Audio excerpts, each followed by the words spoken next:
एक दुष्ट जादूगरनी थी। उसके घर के सामने एक बड़ा सा बाग था। बाग में बहुत सारे फूल लगे थे।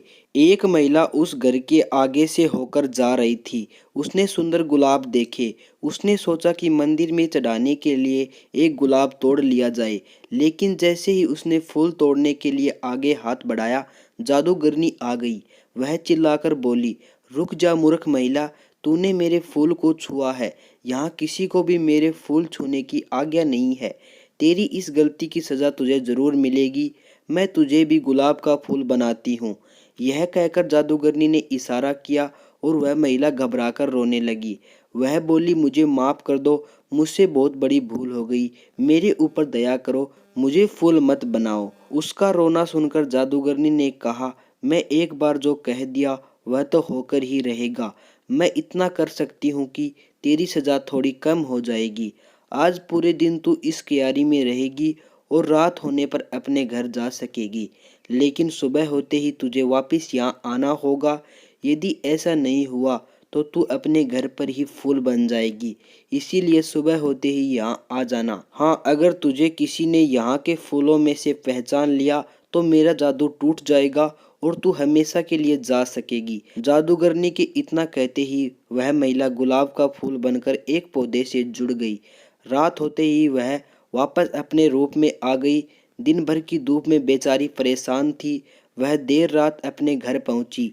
घर पर सब परेशान थे। उसने पूरी कहानी अपने बेटे को सुनाई। उसके बेटे ने कहा, माँ आप सुबह होते ही वहाँ चली जाना। मैं आपके कुछ देर बाद वहाँ आऊँगा और आपको पहचान लूँगा। आप बिल्कुल चिंता मत करो। सुबह को सूरज निकलने से पहले ही महिला जादूगरनी के बाग में जाकर फूल बन गई। तभी उसका बेटा वहां आया। उसने देखा वहां बहुत सारे गुलाब के पौधे थे। उन पौधों पर सैकड़ों फूल लगे हुए थे। उसने एक एक फूल को ध्यान से देखना शुरू किया। काफी सारे फूल देखने के बाद उसने एक फूल को चुना और बोला, यह मेरी माँ है। इतना कहते ही उसकी माँ पर किया गया जादू टूट गया और वह अपने रूप में वापस आ गई। खुशी में उसने अपने बेटे को गले लगा लिया। उसने बेटे से पूछा, एक बात बताओ बेटा, तूने मुझे कैसे पहचाना? बेटे ने कहा, सीधी सी बात है माँ, जितने भी फूल रात भर यहाँ रहे हैं उन सभी पर ओस की बूंदें थी। लेकिन आप तो रात को घर पर थी ना, इसीलिए बिल्कुल सूखी हुई थी। मैंने आपको आसानी से पहचान लिया। अपने बेटे की बुद्धिमानी देखकर माँ को बहुत खुशी हुई। जादूगरनी ने जब माँ बेटे का प्यार देखा तो उसे इतना अच्छा लगा कि उसने सबको परेशान करना छोड़ दिया।